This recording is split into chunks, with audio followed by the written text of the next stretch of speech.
Those pictures were from the 1970s. What you saw was 6 different protests in 6 different countries. Why were these people protesting?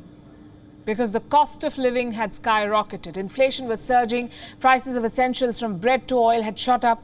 There was a severe shortage of energy. Millions of people had lost their jobs, so they took to the streets to demand relief. Economists call that period the Great Inflation. It lasted almost 2 decades, from 1965 to 1982. Why are we talking about it in 2022? Because history may be repeating itself. Look at our world today. High inflation, energy shortages, job losses, and the ubiquitous struggle to make ends meet. Our world today is suffering economic distress. And once again, people have taken to the streets.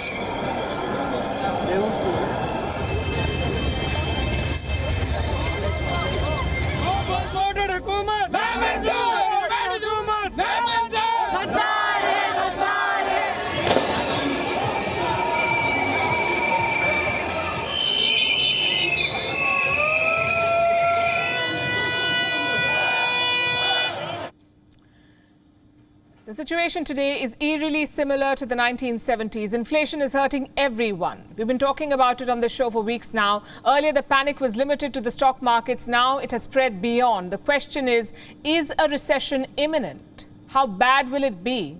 How long will it last?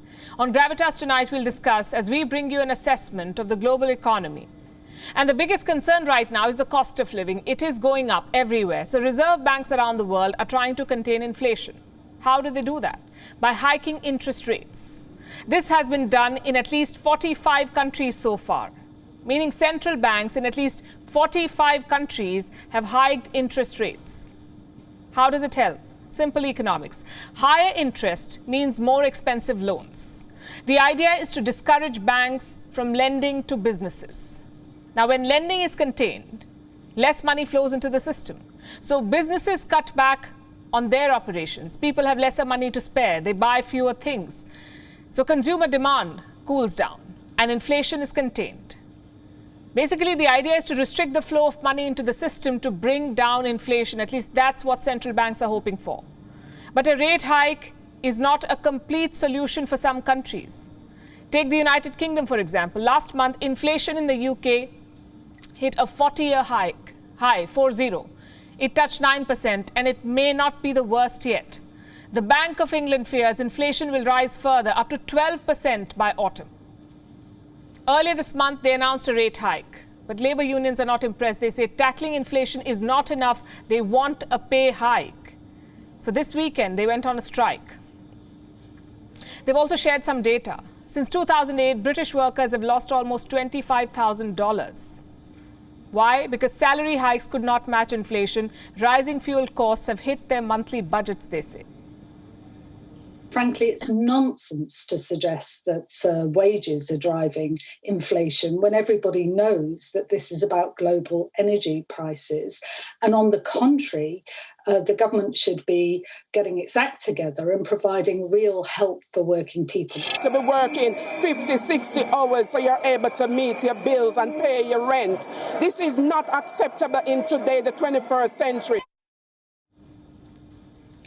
Moral of the story, rate hikes may not be enough. Governments may need to give more relief, extend more support measures, and interest rate hikes alone will not solve the problem. In fact, they could backfire. A new report cites inputs from 53 economists. They say a recession is coming and that the next 12 months are going to be tough. There is a 44% chance of a recession this year, they say. On the basis of what? The war in Ukraine. That's the number one problem.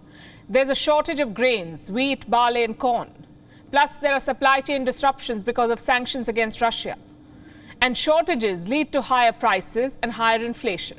Look at Argentina. It has been struggling with high inflation for years. The war in Ukraine has only made it worse. Cost of living in Argentina has gone up by more than 70%. And if this continues, inflation will touch 60% by the end of this year.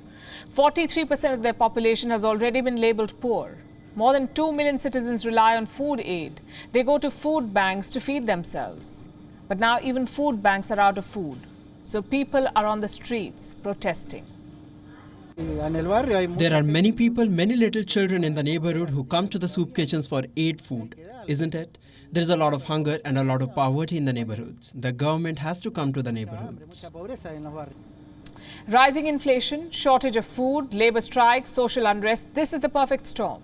And the storm is hitting every continent. In some places, the protests have become violent. Let me show you. These pictures are from Brussels. 70,000 workers took to the streets today. There were strikes at the Brussels airport. Local transport networks came to a halt.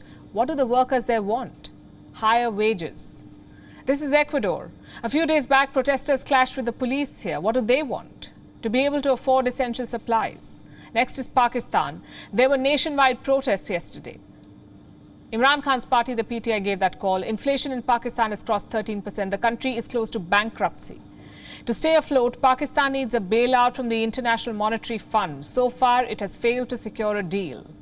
Then we have Indonesia. President Joko Widodo has issued a dire warning. He has described the current situation as dangerous.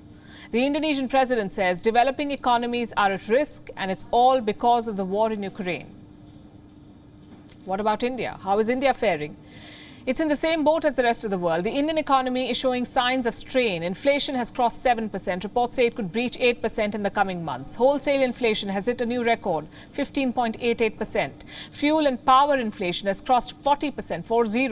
The rupee is at its weakest against the dollar. The Indian rupee is at an all-time low. You need almost 78 Indian rupees to get $1.